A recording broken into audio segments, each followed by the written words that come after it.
we're back, and we have a chat box. So happy to be here and to have figured that all out. I'm not sure exactly what it was. My guess is it was just YouTube being silly.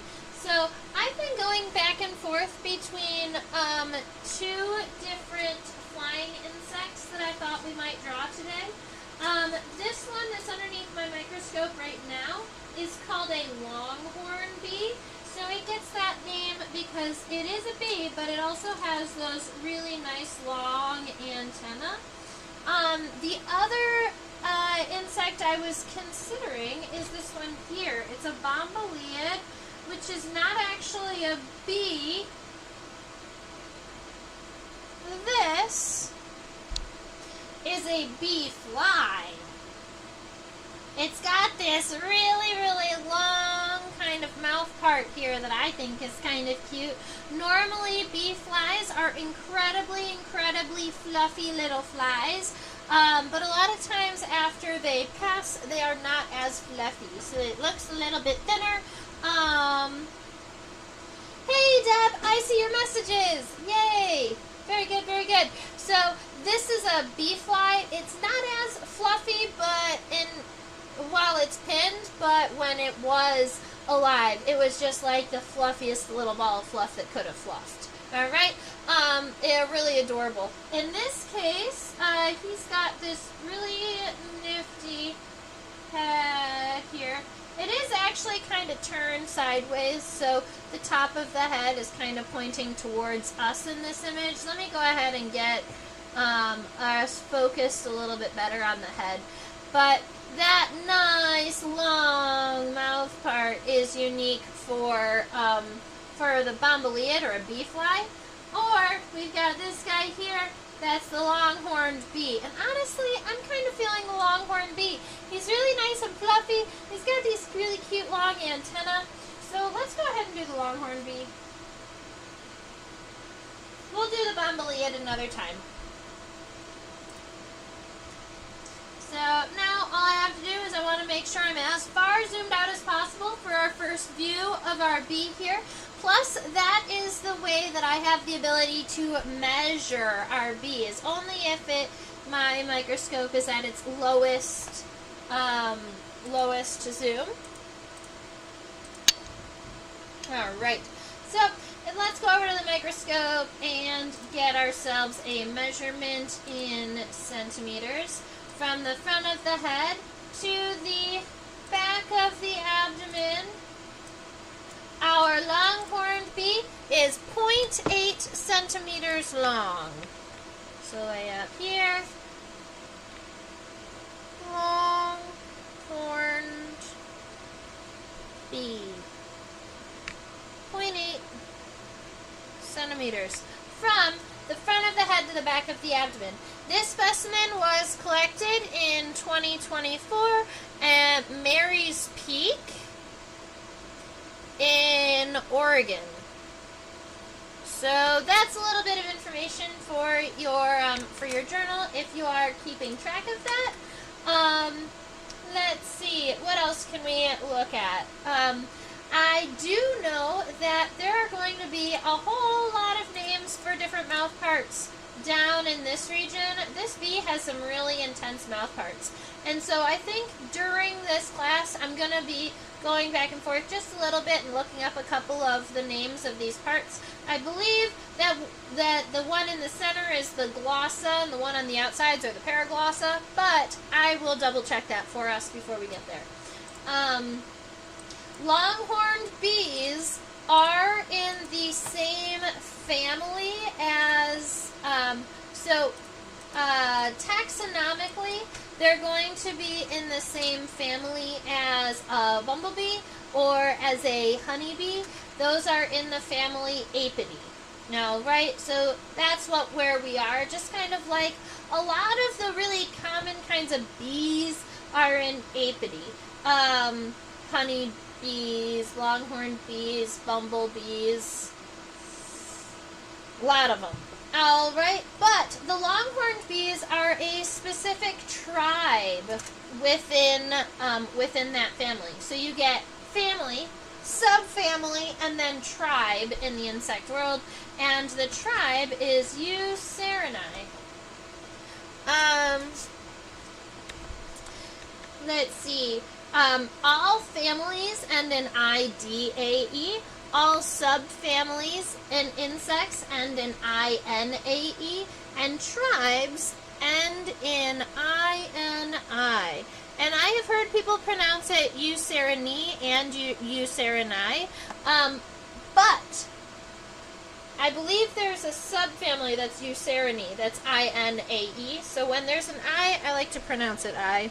Just so that you can, just so that there's a differentiation between the two words. So there we go. I do not have a species level identification for this bee, and that is because I attempted very quickly, and I believe it's going to be in the genus Melisodes, but I couldn't find an actual good key very quickly, and when I tried to kind of compare against the couple of species in this tribe in Oregon, I ended up finding a species that didn't exist on Bug Guide. So, working on it. But that's where we're at. We're in the Longhorn bees. I'm so happy that everybody is here. I see Deb and Jared and Sewing Nancy. Yay! Awesome. Fabulous. All right, I'm going to turn my paper sideways so that we can get this party rolling. Let's see. I want to get just the overall shape and try to get a lot of those ratios correct right off the bat. This bee is going to have a very D-shaped head, so flat on the back side, kind of round along the front. Keep in mind that as you're getting these first shapes in, they're nice and light because we're going to be zooming in and erasing most of it. We just want to get something on the paper so that there is a, we just want to get something on the paper so that we have a place to work with and we know about how large we're going to want all of these body pieces. So keep in mind that in bees, wasps, and ants, we've got a head, a mesosoma, and a metasoma, rather than a head, a thorax, and an abdomen.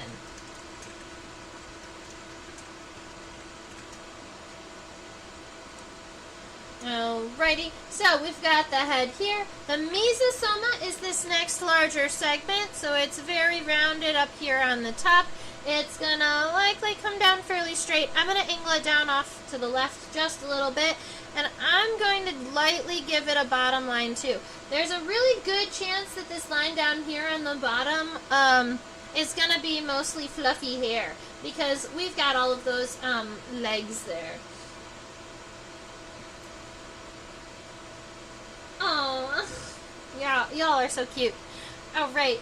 Then we've got the abdomen, and if I was going to go ahead and get, let's see, yeah, pretty much exactly. There's this cool thing that I'm starting to notice about insect ratios and kind of like the sizes of all of their bodies. Generally, the head and thoracic region is equivalent to the size of the abdomen. Like that middle ground right there is their bodies are kind of balanced over top of the like kind of the back side of the thorax. It's kind of a cool little thing that I've just started to notice, and it's only going to be in like bees, wasps, ants. Not as much beetles or dragonflies or mantids. They're a little different. But a lot of bees and wasps and ants, their head and their thorax are approximately the same length as the abdomen.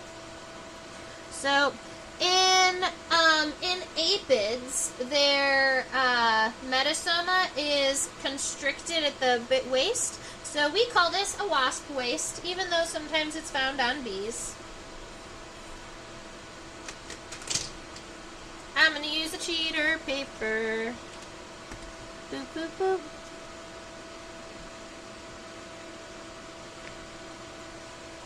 That was about right.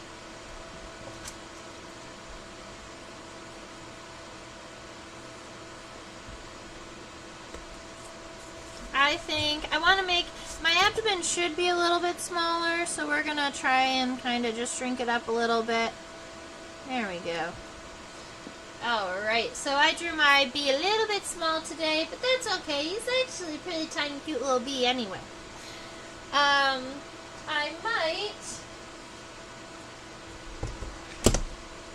put something underneath my paper to raise it towards the camera. Make him look a little bit bigger on the screen. Alright, so we've got the head, the mesosoma, and the metasoma. Sometimes, every now and again, a piece of literature or an article will actually call the head the prosoma, just to kind of make it all align, because pro means first, meso is the middle, meta is the end, and soma, that last piece of all of the words, means body. Oh, and funny enough, eucerinae, eucer, spelled E-U-C-E-R, stands for, like, true horn. So they're named after the horns or the long antenna of these bees.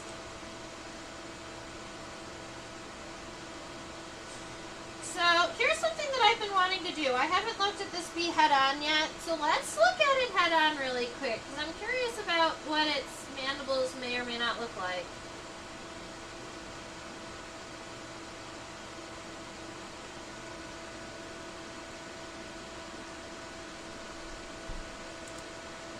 I'm wondering if this bee has mandibles. So regularly bees have mandibles and, so like chewing and a tongue-like part of their mouth. But this bee looks odd. Like it doesn't have mandibles up there at the base of its head?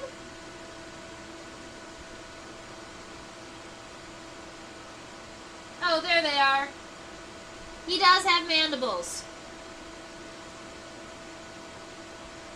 They're just buried in the seedy. They're buried in the fluff.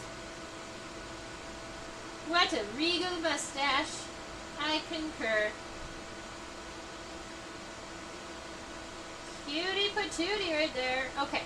Alright, so this is the head of our longhorn bee. I'm going to decrease the lighting just a little bit. There we are.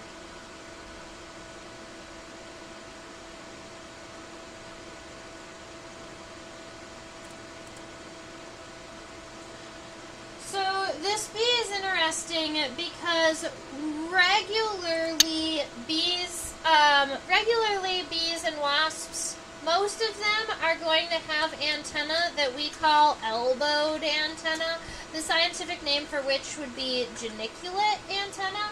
And this bee does not have geniculate antenna. This bee has long, straight antenna. And when we have these kind of straight antenna, meaning the segments are, meaning there are many segments, they're all equivalent, they're kind of straight, they can wiggle around. We call those filiform antenna. So these ones here are filiform antenna rather than geniculate, which is kind of cool. It's kind of different for this bee. I'm going to make sure that is in my copy and paste so we can go back to it all the time. Alright, we're looking right up here in the front of the head. Instead of the back of the head being a nice straight line here, it does come off to the left like it does. We do have this little bit of a convex shape on the back of the head. So I'm going to lightly add that in there really quick. And then I just want to see kind of the size of that compound eye. So the compound eye takes up probably, we're going to say at least a good 2/3 of the head. Starting way back here, the back side of the compound eye is fairly straight. I'm going to arch it slightly. I'm going to pull it slightly to the left, just a little bit though, mostly straight. This is where we can start our nice dark lines. And then we're going to round off that compound eye. Now, keep in mind that compound eye has many individual ommatidia. Ommatidia are those little individual lenses within the compound eye that the bee has the ability to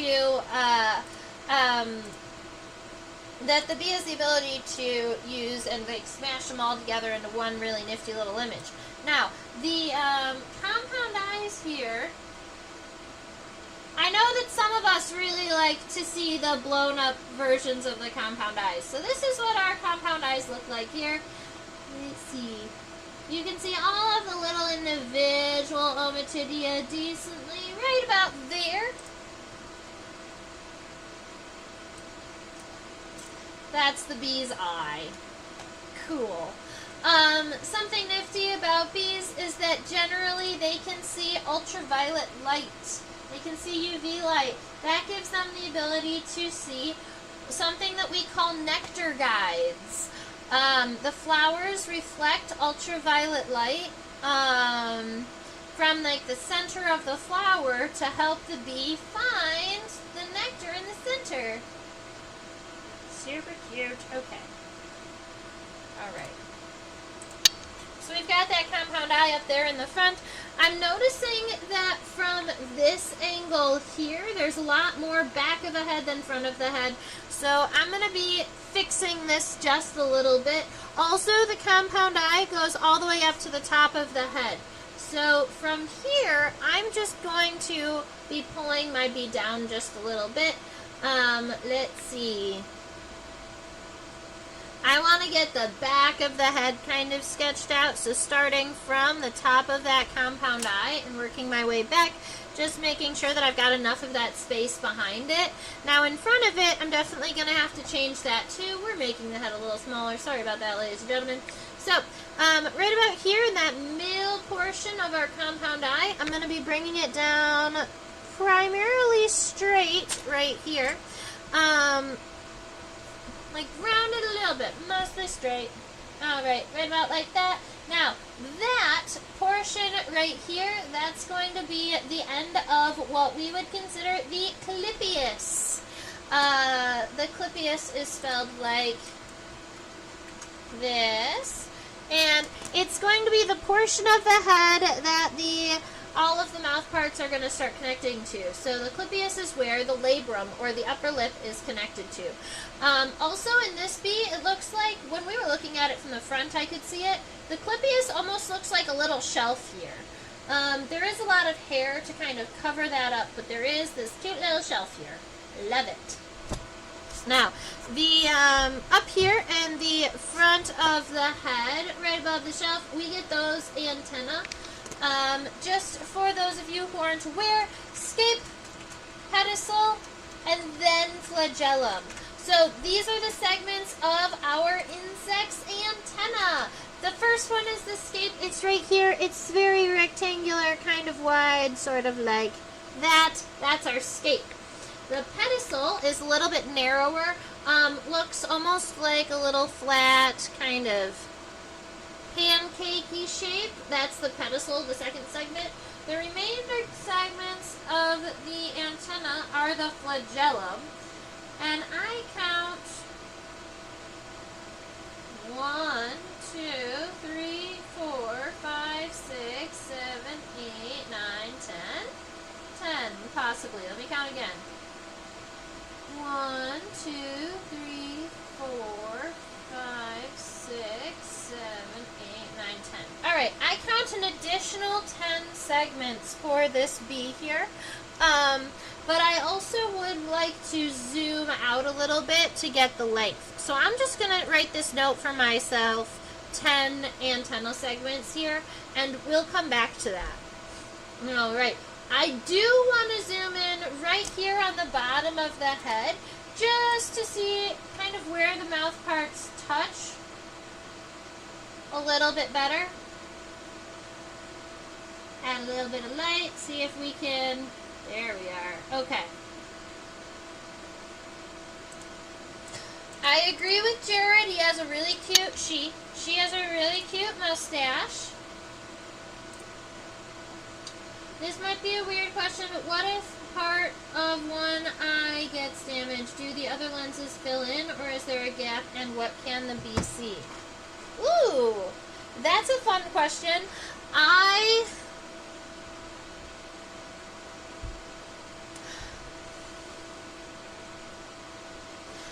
would assume that the bee would be able to fill in the shape.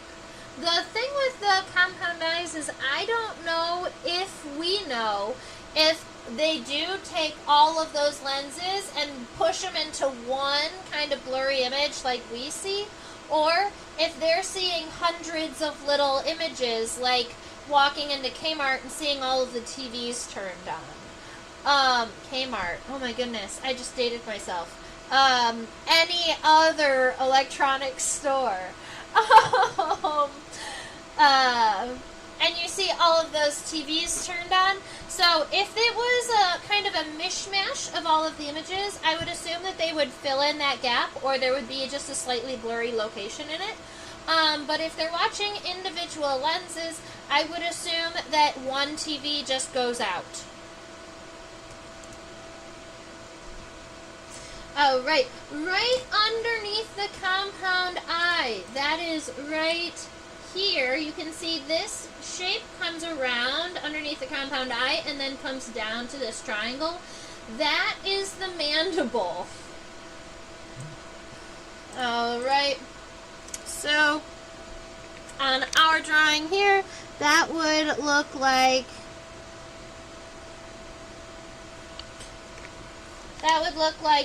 this. We've got that cute little mandible coming down from right underneath the compound eye. We do have all of that nice little fluff down there. So we've got lots of hair kind of coming off from the head to kind of guard that. There is a labrum or an upper lip somewhere in here, but it's too small. It's not visible for us. But then we have all of these additional pieces on the back of the, underneath the mandibles. Now, these additional pieces are going to be palps. There's going to be the tongue, which we normally call the gallia, but I think that in bees we call it the glossa. And then you've got the paraglossa. So here, let me look those two words up really quick, make sure that I know which one is the glossa and which one is the paraglossa.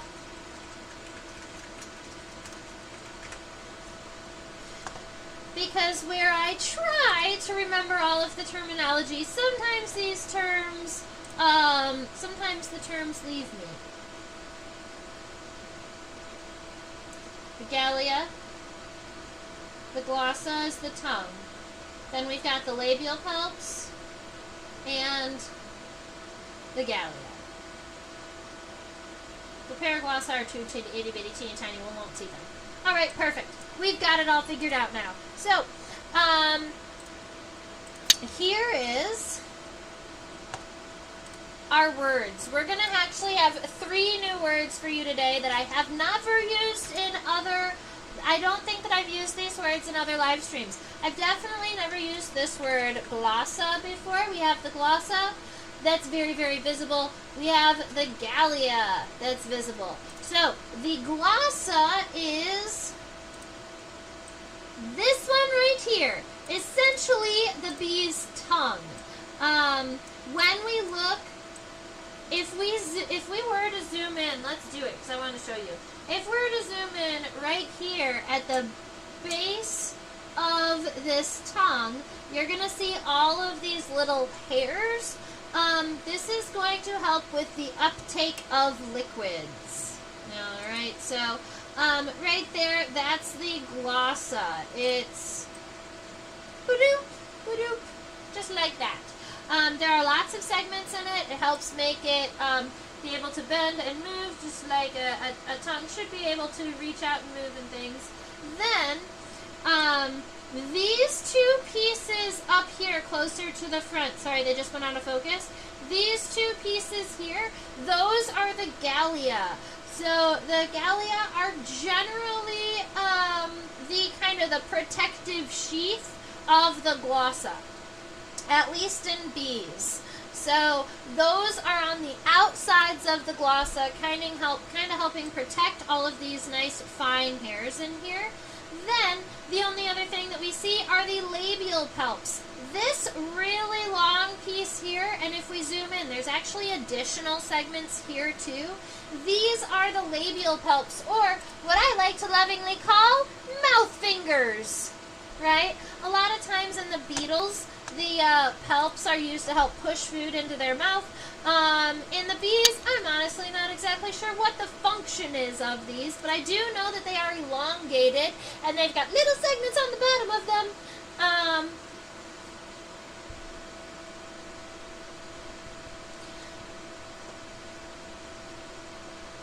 I wonder if it's like our blind spot where our brains just extrapolate what belongs there. I'm not sure about that. I'm not sure about it that Susan. I would like to be able to just put my brain into an insect's brain just to see how they see, but I wouldn't know. Also, I would have to assume that it would be different for different insects in the visual thing, because in some things like dragonflies, not all of the ommatidia are the same. Some of the ommatidia are nearsighted, some of the ommatidia are farsighted, and in dragonflies, some of the ommatidia actually can see different colors than other ommatidia can see. So it becomes very complicated. And glossa is a root related to tongue. Oh, that's cool. All right. So we've got all of those pieces all coming down from the front. These are the gallia. So let me get the gallia in here first. Right about like this.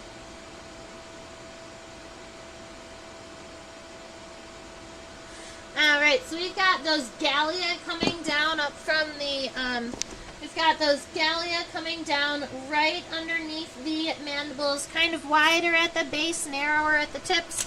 I didn't make them narrow enough at the tips.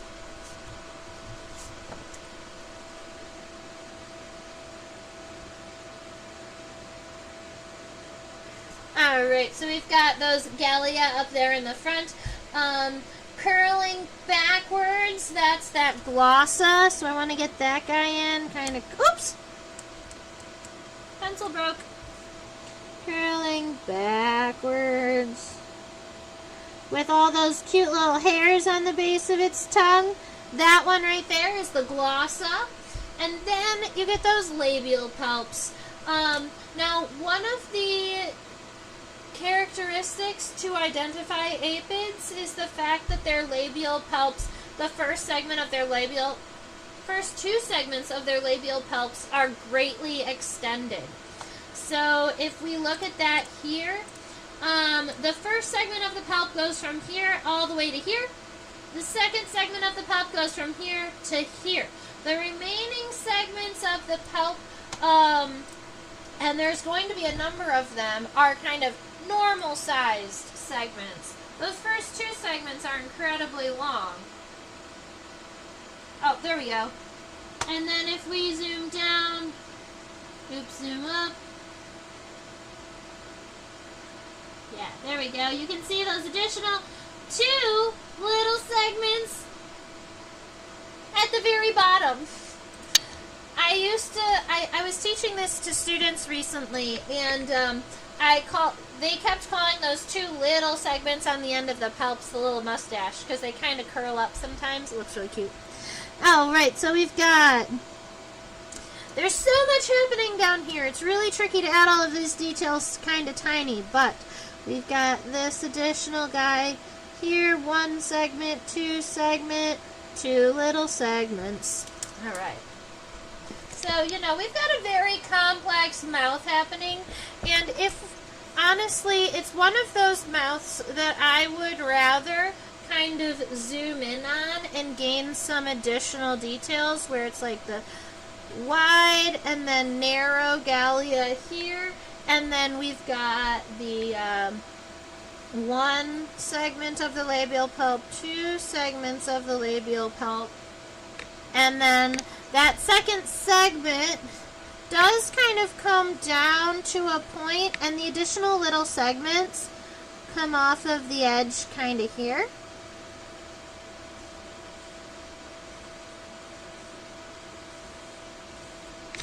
And then you've got that additional glossa.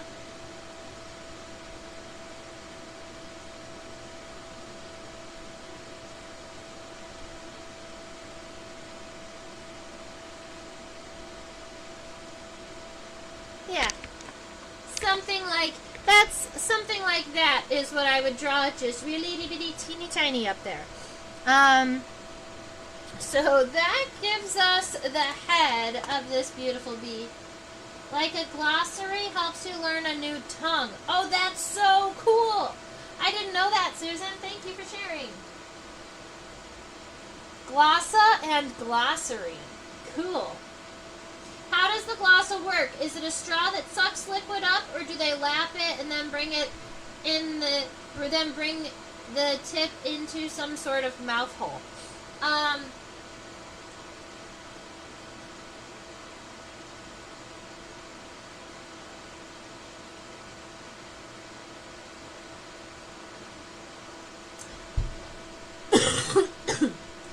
I believe the hairs on the base of the glossa are uptake hairs. So I wouldn't say that it's a straw that can suck them up, but I do think that once the liquid kind of touches those hairs, maybe the hairs bring the liquid up the glossa.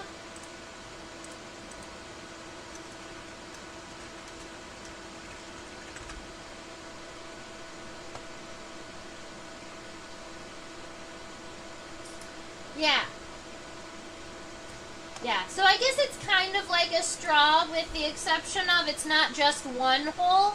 All of those individual hairs kind of help with the uptake, and then there's got to be a suction kind of within that. I would almost more, rather than imagining it kind of like a straw, I would imagine it more like a hairy sponge with a suction on it.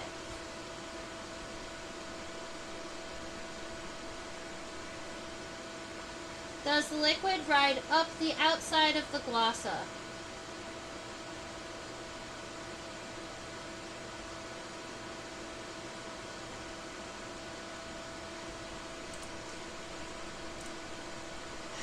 Honestly,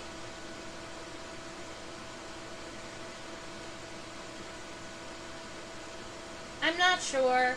I really wish I knew if it was external or internal, but I am not sure.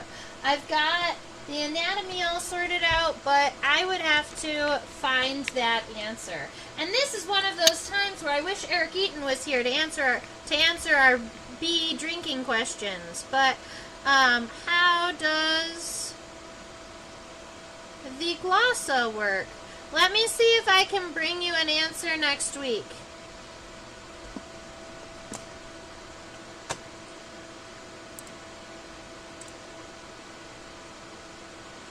Or if anybody wanted to,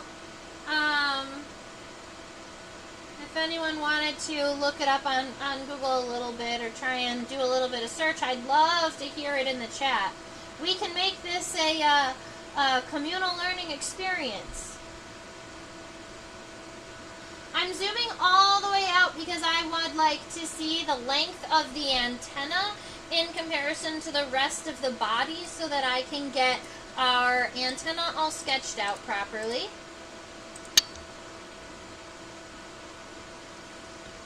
And entomologist work is never done. We will always have more to discover. That is exactly the case.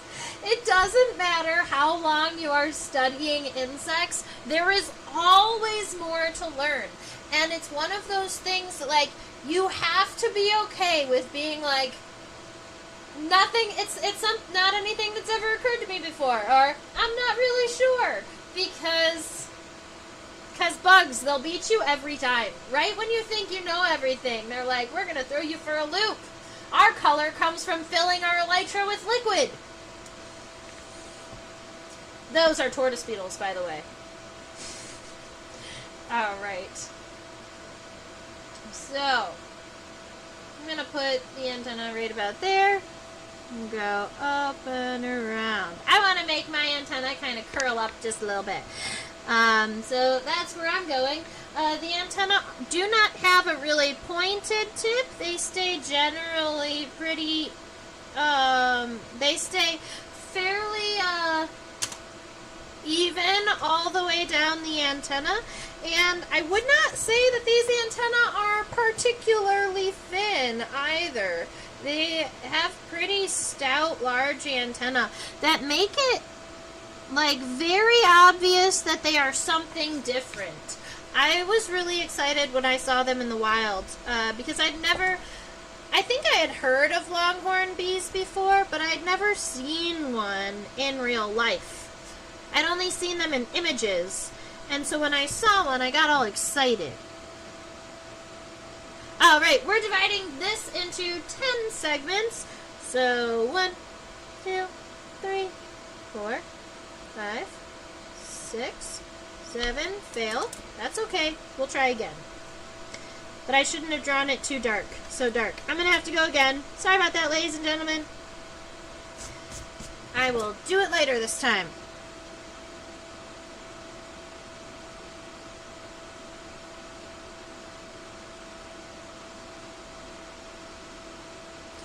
You know when your paper already has the indents from the previous and your pencil just wants to follow the previous lines? Oh, right. So I'm going to do it nice and light. 1, 2, 3, 4, 5, 6, 7, 8, 9, 10. Perfect. So we've got 10 antennal segments here at the end. I'm happy about them. We've got this bee, all of his nifty little mouth parts. I think that it's time to move back from the prosoma into the metasoma. Jared has got an answer for us. He did our research. Let's see. The glossa is dipped into a flower and the nectar sticks to the hairs. The glossa is then withdrawn from the flower and the nectar is swallowed. Right? Gosh darn it, it didn't give us the proper answer. They do not make honey. I do know that one.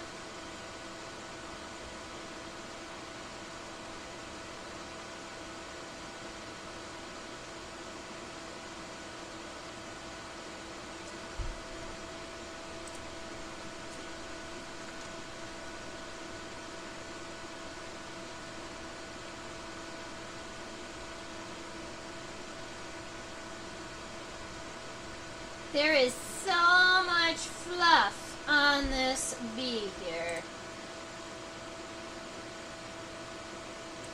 So we've got the mesosoma that we are working on. I can't type today. That's all right. All right, the mesosoma actually does go pretty high above the head here. So we're gonna start connected to the head. We're gonna give it a nice rounded back here. Comes off straight for a moment and then does seem to angle down. I thought that it was going to be more straight, but let's see. I'm going to flip this beetle around, I'm going to flip this bee around really quick. Okay. So, I wanted to compare that side to this side because I was curious about what the back of the mesosoma looked like, and so this might actually help you too. You've got that nice round back, but then right about where the pin goes in, there is a little bit kind of a shelf here. It comes back in and then down.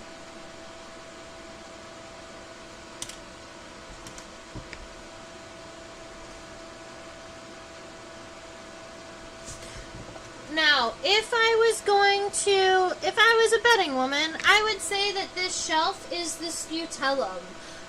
We would have to look at the bee from a dorsal point of view to double check that.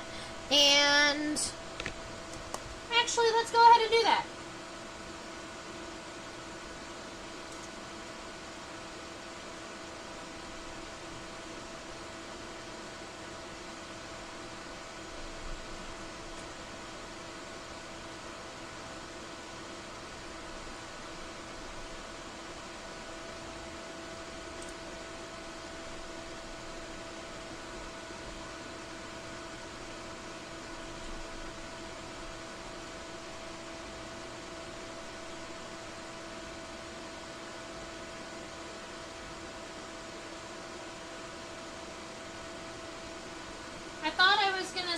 you tell them and I don't.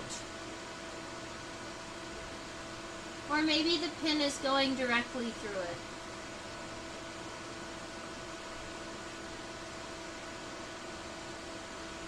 Interesting. Alright, we're going to go back.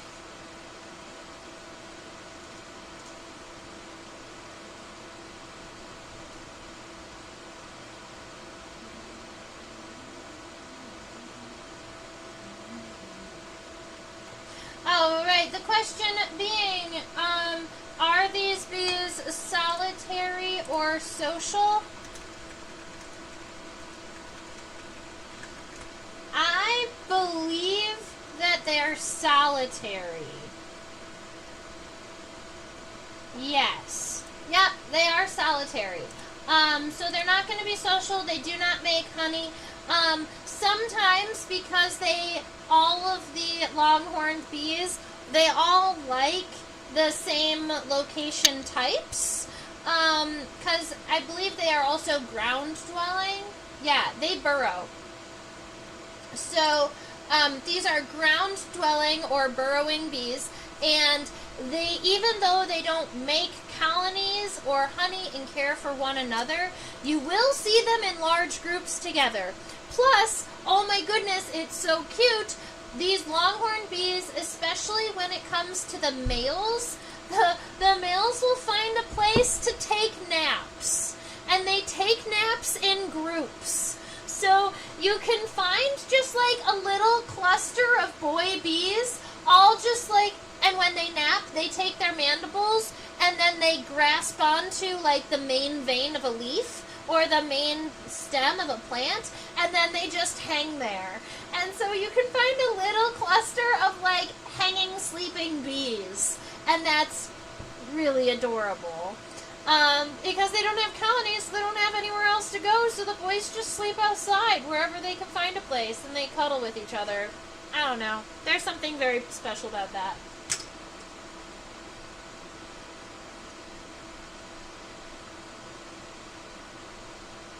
Now, there's not a lot of characteristics that we can point out on the pronotum. Or on the mesonotum here. Mesosoma, my goodness. Because it is so incredibly fluffy. I was going to see if we could see the pronotal lobe, but I'm not seeing that either. Alright. So what we're going to do is we are going to move back to the abdomen, and then we'll come back up for the legs, is what I'm thinking. Yeah, let's do that.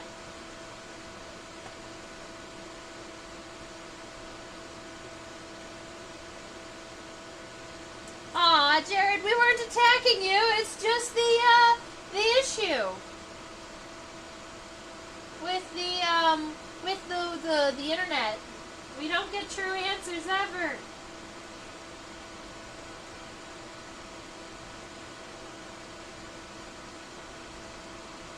But honestly, because it says that the glossa is withdrawn, it says from the flower, but I wonder if it does kind of go up and down, and then when it comes up, maybe it might be the gallia that is the actual true uptake.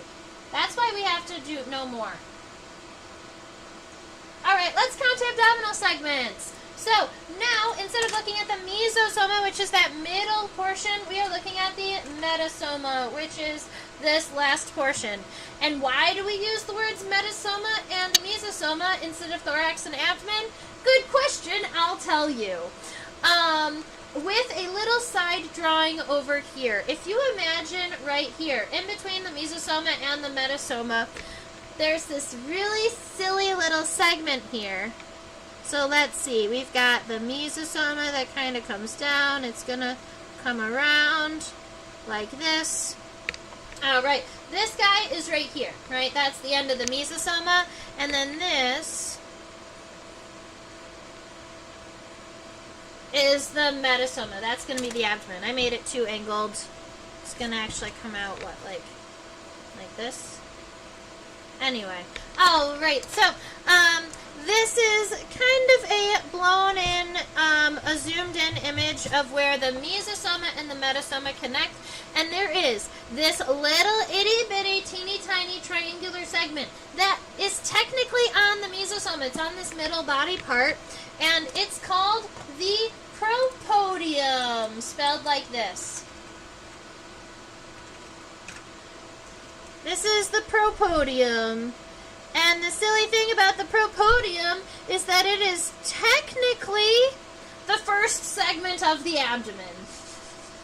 But it's right here in the middle segment. And the propodium is the reason we don't get to say head, thorax, and abdomen. Because technically, the first segment of the abdomen is on this portion here. How dare it? All right. So, we also can say the metasoma connects to the propodium in between the hind coccyx, right? In between those hind legs. Some hymenopteran, if its abdomen is connected to the top of the mesosoma, then the propodium is way up here. So the propodium is wherever the abdomen or wherever the metasoma is connected to the mesosoma. Whoop! There we go. So, I'm going to nice and lightly kind of re-sketch in this abdomen just a little bit. I'm getting it going. So over top of the edge, comes down.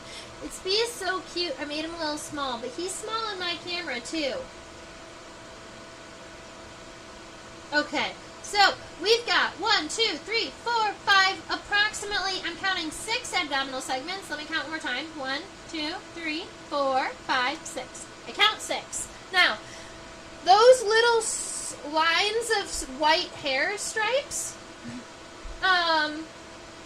those little stripes of white hairs are the end of each abdominal segment. The propodium is where the professional athletes stand to get their medals. I love that. I love it so much. The amateur podium versus the pro podium. All right, let's say segmentation. 1, 2, 3, 4. Woo! Too big.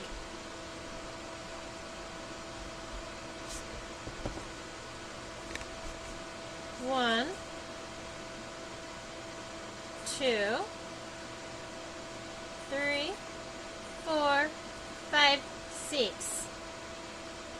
Yeah, pretty tiny at the end. That's about how it's supposed to be anyway. Okay, so a lot of times when I'm sketching out the abdomen, I'm going to give myself these cross veins that are approximation of each one of the individual segments, but also I like to have what I call the lateral line, or the line on the side where the tergites meet the sternites, or where the top segments meet the bottom segments of the abdomen. And that's going to be right along the bottom on this bee, it looks like.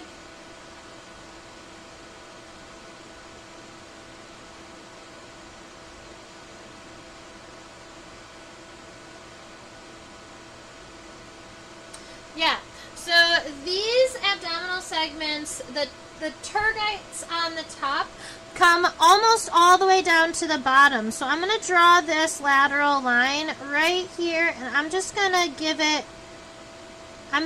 make it nice and thin along the bottom here. I'm also going to flatten out the bottom of my abdomen. I think that I made it kind of curve down too much. I want to make it nice and thin. I made it curve a little bit more because I thought that there were more segmentation on the bottom, but there is not. Alright, so after we get that little segment on the bottom to show that's where the bottom segments are, we've got the top ones, we know where everything is going.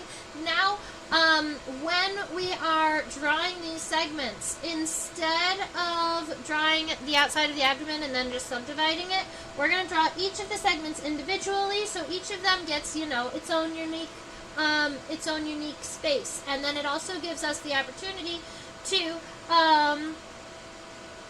kind of step down the abdomen.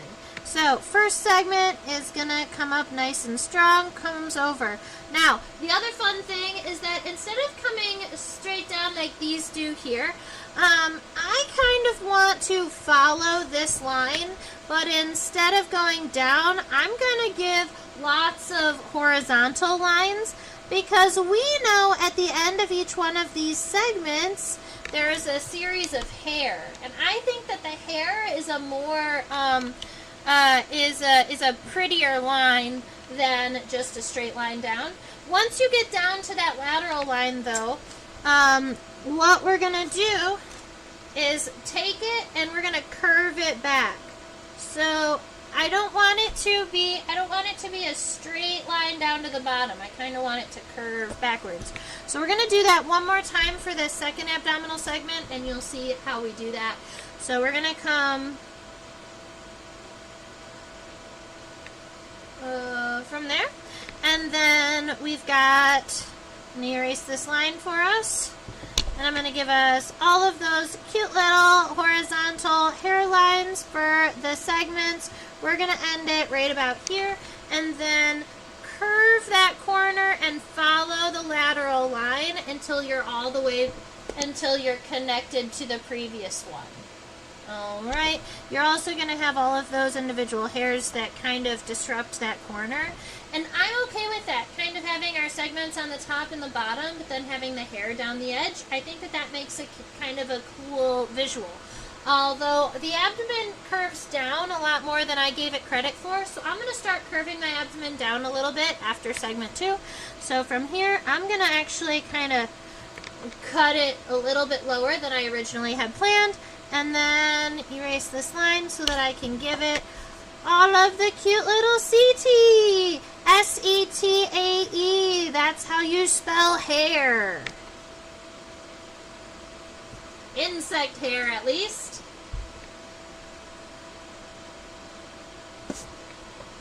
Alright, our next segment is coming down significantly shorter. There we are here. And then we've got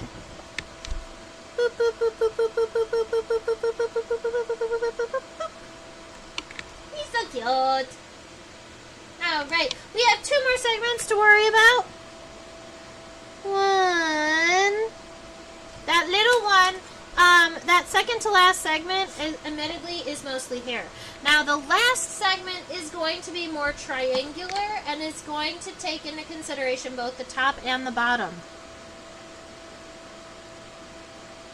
Alright, so it's not going to look like a lot, but that triangle that's that last segment is going to go further than that top segment, because this bottom line is now starting the separation between the top and the bottom segments. So from the bottom of this triangle, that is going to be where we take this line and follow it back to the body. That's the bottom of our abdomen there. Now, the segments on the bottom align with the segments on the top, but instead of them kind of coming at angles, they're just going to go straight down. So wherever you see one of those lines, we're just going to give a little straight line segment down, and that gives us an abdomen.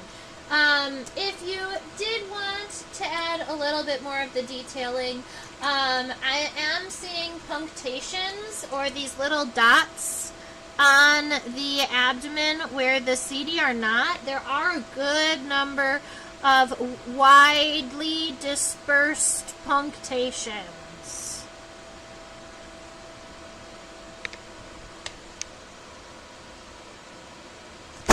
Kind of like that. Alright, so we've got a head, we've got the mesosoma shape, the metasoma is all figured out. I'm happy with the metasoma.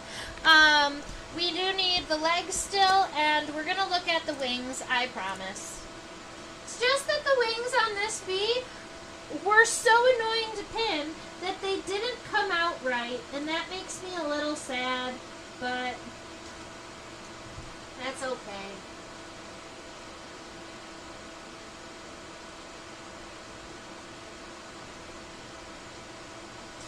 Oh, and I recently learned, this is not even about bees, but I'm giving you a fun bug fact that is completely outside of this.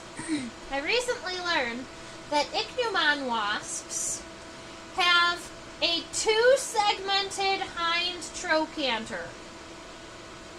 Who would have thunk? I had no idea. I thought that all of the insects had a one-segmented trochanter in between the cox and the femur, but no. Ichneumons get two segments, specifically just on their hind leg.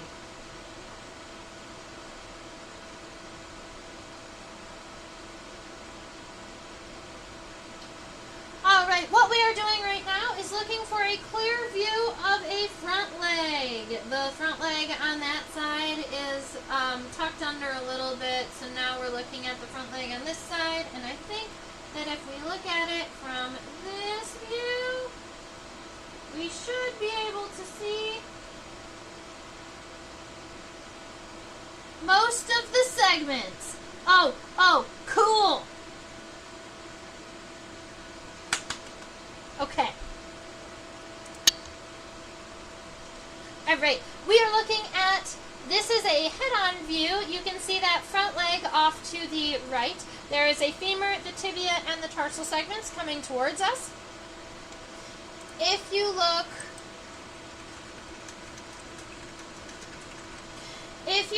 at the end of the tibia, there is what we would consider a tibial spine, although it's kind of like, instead of a straight spine, it's kind of wide at the base, kind of curves in, it rounds off.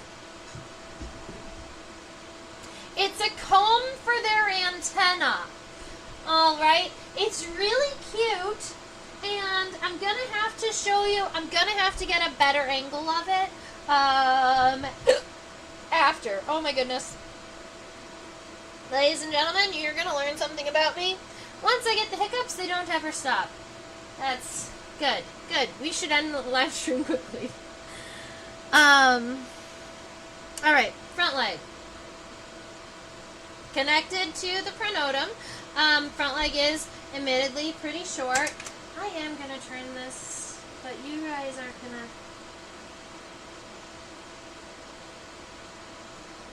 Okay. I just don't want the hot front leg to mess with all of my mouth parts that I so lovingly drew, but it's gonna mess with the mouth parts. It's just how the bee is, and I can't change it. So, the femur comes up from the base of this mesosoma right here, and the femur is going to come up.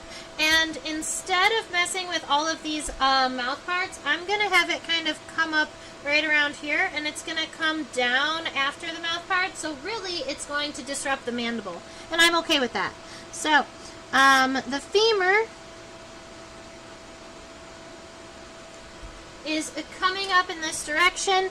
You can see that it goes over this little bit of the head, so I'm going to erase that really quick.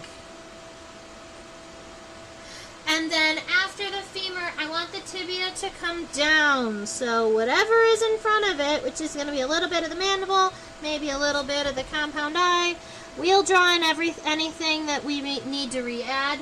The femur and the tibia are approximately the same length. So if you take that shape and you move it over, then you'll know about how far you have to go. The tibia, as you can see, is a little bit narrower on the base, and it's a little wider on the base and narrow at the... It's narrow towards the femur and wide towards the outside. Okay. And now that I've gotten that situated, I'm going to kind of draw back in some of those mouth parts. There we go. Okay, so we've got it past the head, which was going to be the important part. We've got that femur coming up. We have the tibia coming down. Now, before I draw that cute little tibial spine here, I'm going to go ahead and add our tarsal segments, and then we'll move.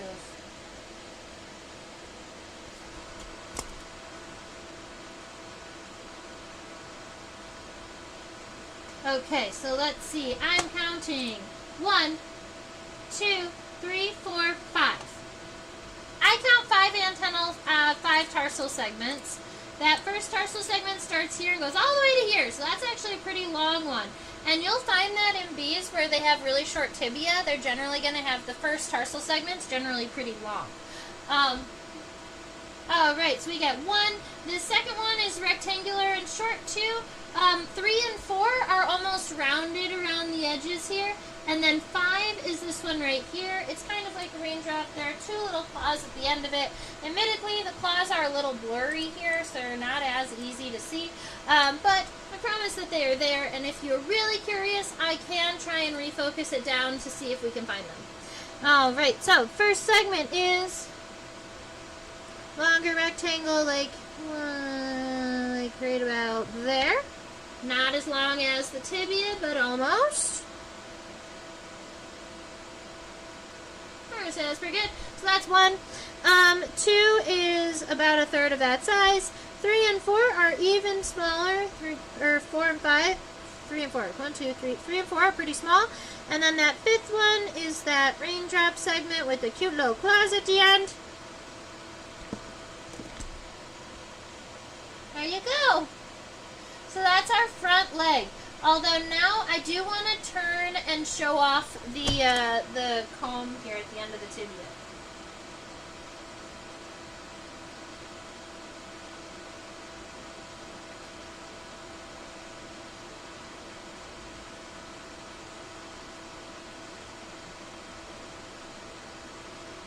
Alright, to get a decent image, we kind of have to look through the bee just a little bit, but I think the focus will come in handy.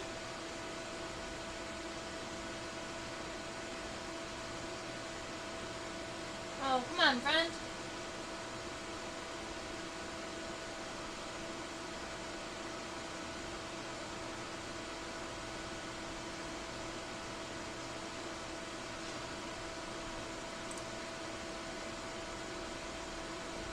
So hard to see. I can see it, but I don't know if you're going to be able to see it. Darn it. I'm going to overexpose the image and see if I can blur out some of this hair. That almost worked.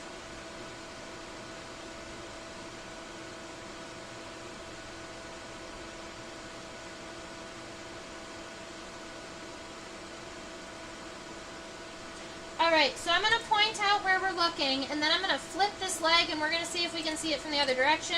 We are looking right here. There is a cute little spine. This is right about at the end of the tibia, and it's wide up here, and it curves down and kind of comes to a point here. Let's go see if we can see it from the other angle.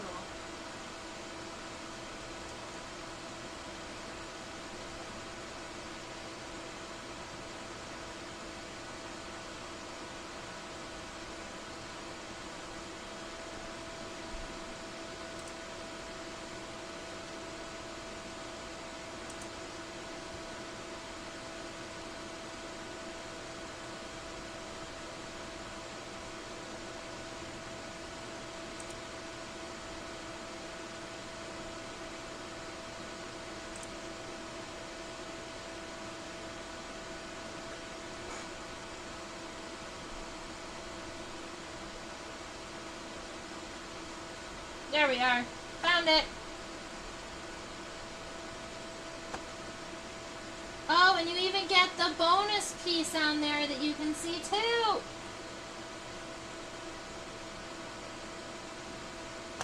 Okay, so this is a really cool thing that normally we don't get to see. And I think that some of us, possibly, you know, Susan and Deb, I think you might be excited to see this.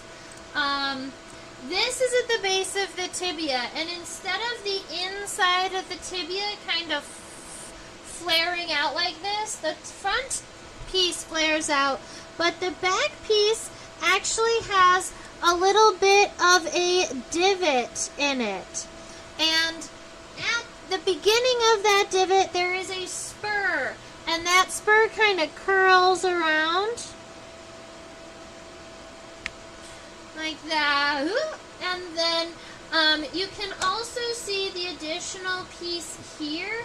The bee is going to take her front leg, take it way up here and clean her antenna with the base of her tibia. Right there. It's like a little antennal comb. So if I was going to zoom in right there on that,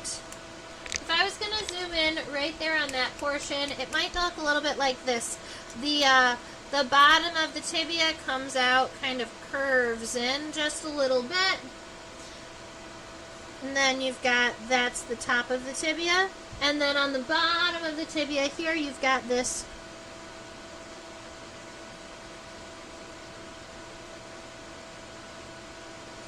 shape. That's the tibial spine down there. It curls down and around so that when you've got that tarsal segment here, right, she can just take it and run it along the length of her antenna and totally clean her antenna. So cute.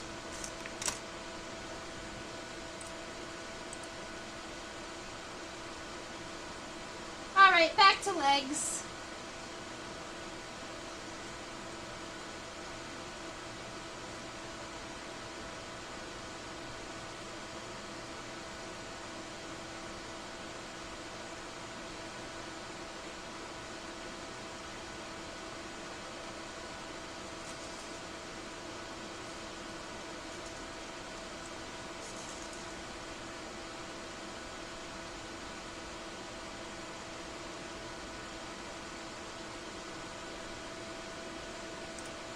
Terry, you're in the way.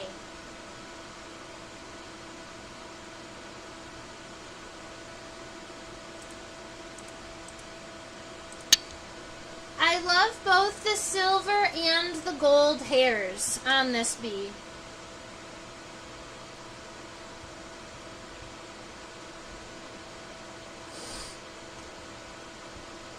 Ow.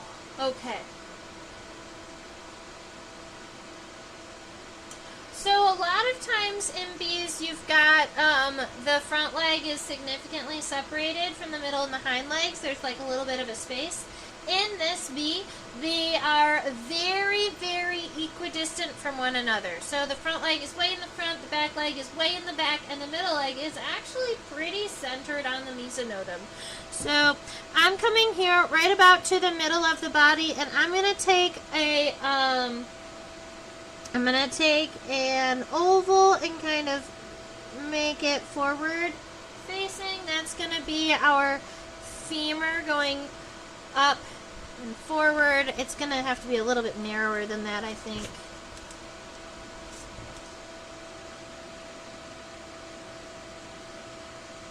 Alright, so we've got that femur there. Now, the tibia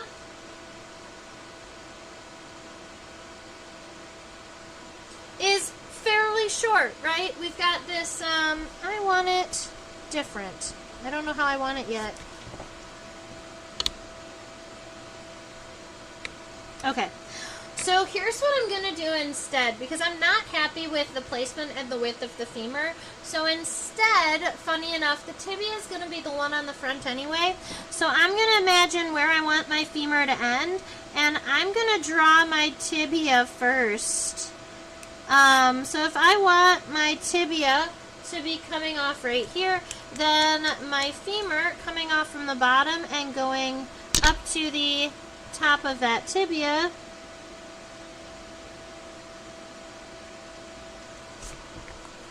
would look like that. Yeah, so we've got the femur coming up, the tibia coming down. Now, funny enough, the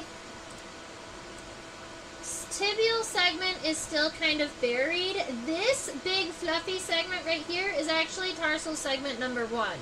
This is 1, and then you have 2, 3, 4, and then this is the 5th segment that we call that raindrop segment. Narrow at the base, round at the end, 2 little claws.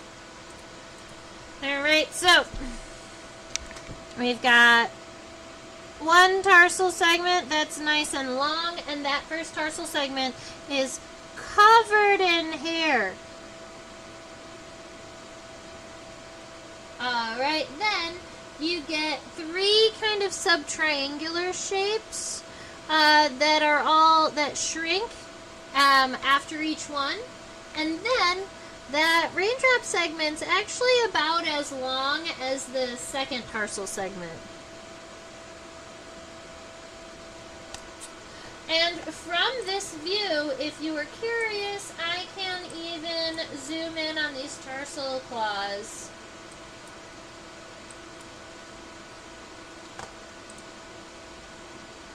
It almost looks like the tarsal claws are biped. They're like two claws on each. You can see the far claw definitely has two.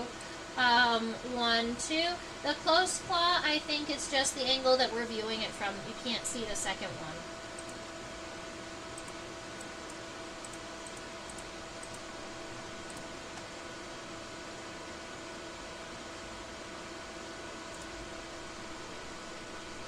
Alright, so that gives us a middle leg. Now all we need is a hind leg. And the wings, obviously. We do still need wings.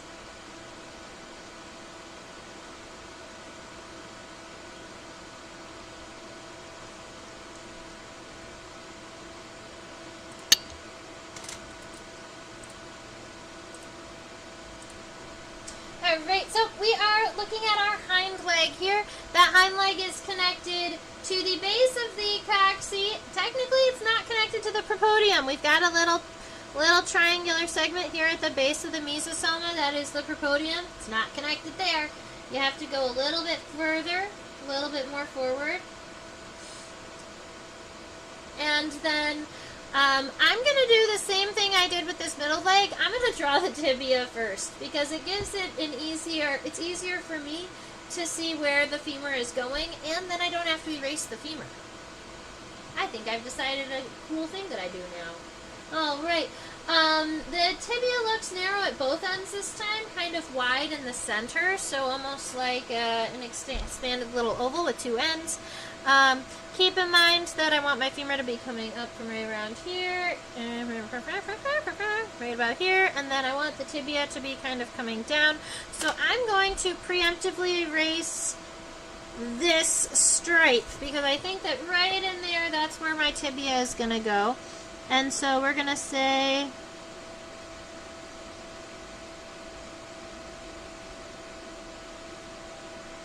the tibia goes until approximately, what?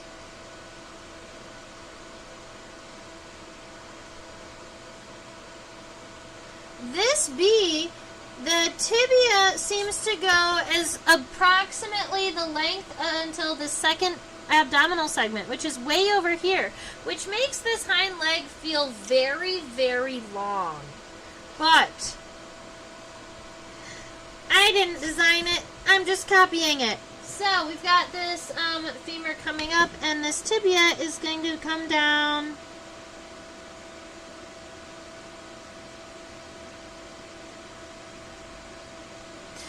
This tibia goes until approximately the second abdominal segment, and we've got this femur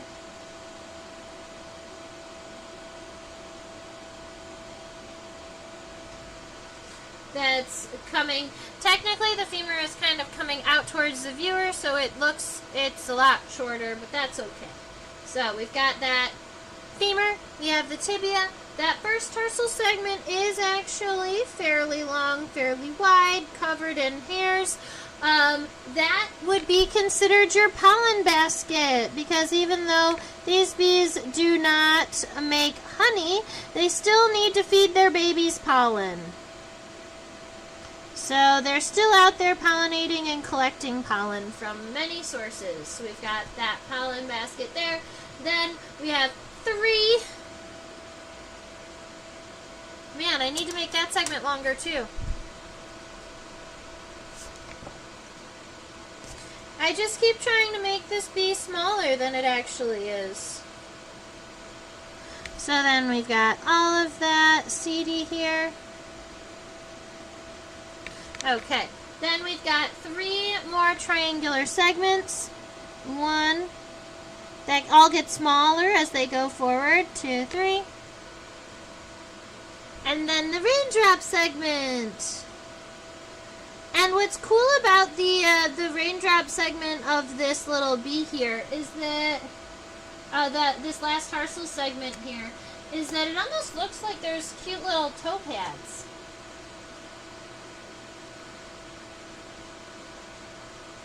Have you ever seen any insects clean themselves? Yes, I have. I have sat and watched insects clean themselves. Cockroaches run their front legs through their mouths. That's really cute. Praying mantids run their legs through their mouths to clean. It almost looks like they're trying to eat themselves, but they are not. They're cleaning the outside of their body. I've seen ants. Ants will clean their antenna with their front legs. And tarantulas clean their fangs with their pedipalps.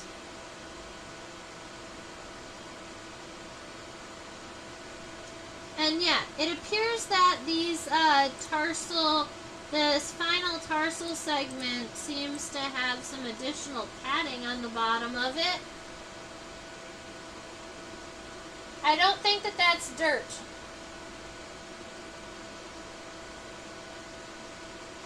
But I guess it could be. It's possible that we've just zoomed into dirt and not a pad. These bees do dig. It's possible that this bee had some dirt stuck in its tarsal segment.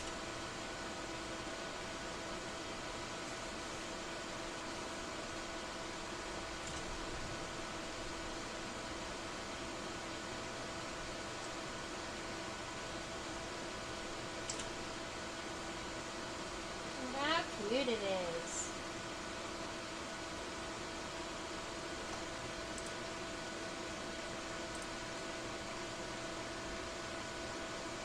So cute.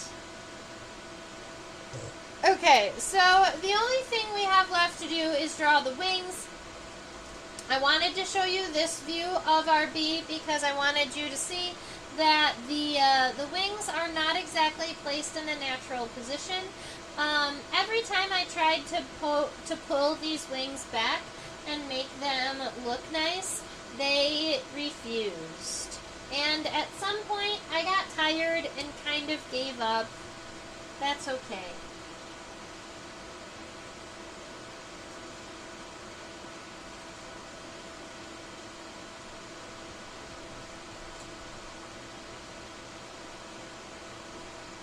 So this is what the wing looks like open.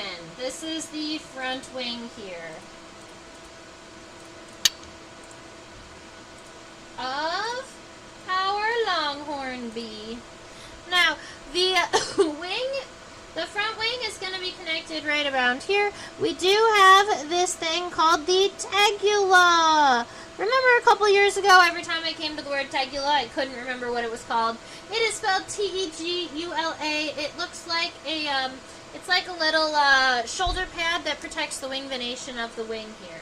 Now, the end of the top of the wing is a little bit longer than the rest of it. Let's see. I'm going to get rid of the end of this word propodium so that I have space for my wing up here. And the top wing goes up. Nope. We're going to, I think I might have to erase all of it.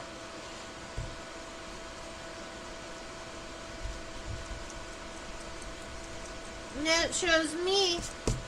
Alright. So we've got this front wing up here. Very kind of pointed, narrow on the top, angles back in, and then it's going to come back towards the body. So that's going to be our overall wing shape.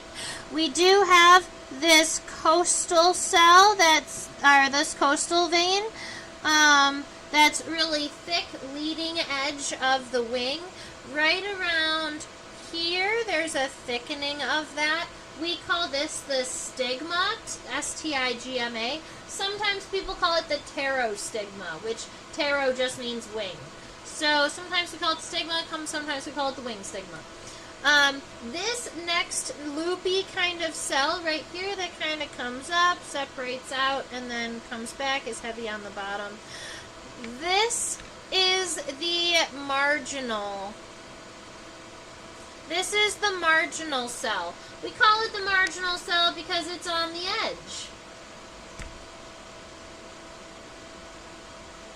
Alright, then we get Because we are working with a bee in the family Apidae, there are 3 submarginal cells.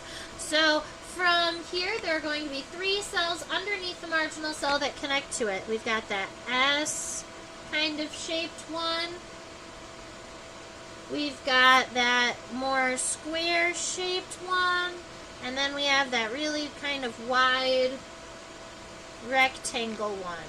So those are our 3 submarginal cells. After that, we have a handful of cells that don't matter. But we can always add them. So something like this and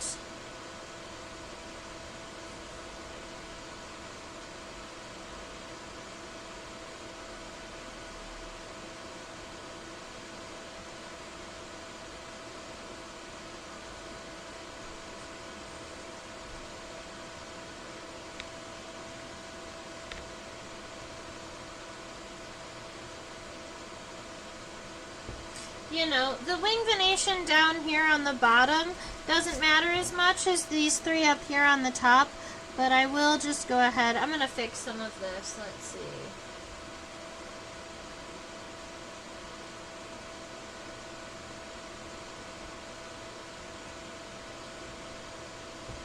Good enough.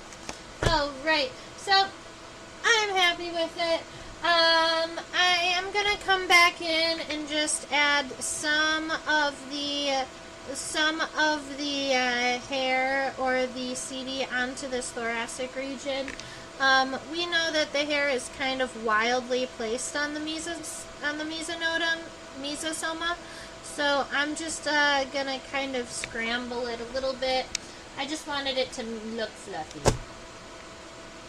That is my cute little longhorn bee. Every time I say longhorn bee, I really want it to say longhorn beetle.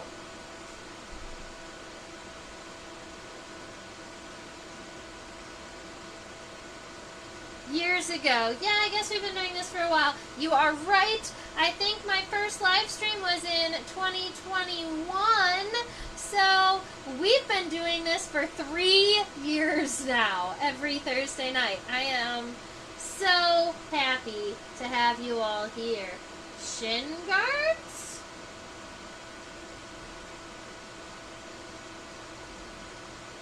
I don't understand the question. I don't understand the question, Deb.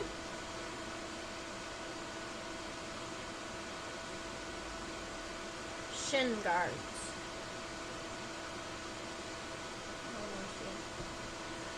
Alright, but we can look a little bit closer at it if you'd like. There's my cute little bee.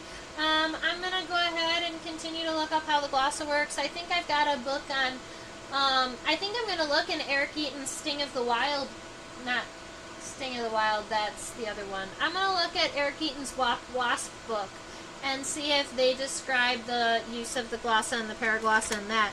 Because I would imagine that bees and wasps are going to use them the same way. And we've seen the glossa of a tarantula hawk wasp a little bit ago. And by a little bit ago, I mean a while ago. Alright, yay! Look at us! We got all the way through this cute bee. I'm so happy for us. If you have any additional questions about the bee, or if you want to see any other part of it, go ahead and let me know in the chat now. You're going to have just a couple of minutes before we say goodbye. So, I like to give you this little bit of a warning because I know that there's a little bit of a lag in between when I see your comments and when I'm chit-chatting. So, if you have a question or you'd like to see an additional part of the bee underneath the microscope, go ahead and let me know. And if not, we are going to start closing this party down. I teach on a platform called OutSchool. I live stream on YouTube every week. So there's that. If you want to chit chat with Susan and Deb and Jared and Nancy, make sure that you subscribe to the channel, and then you can chit chat with us. Down there is my PayPal, just in case you wanted to drop a couple of dollars for the watch. If you learned something new, it's always appreciated. This is what I do for my living. There is my email address, trisha@theinsectopia.com. I do my best to respond to all of the emails. I also absolutely love seeing the art that is inspired by these. So if you have nature journaled or if you have drawn, please go ahead and send it to me. I enjoy seeing it. And I also post pictures on Instagram and Facebook sometimes when I'm feeling social media. And that is at Insectopia2015 is where you can find me. I do not see any questions in the chit chat box. So I hope that you all have a fabulous rest of your week. I look forward to seeing you next week. And stay buggy. Bye.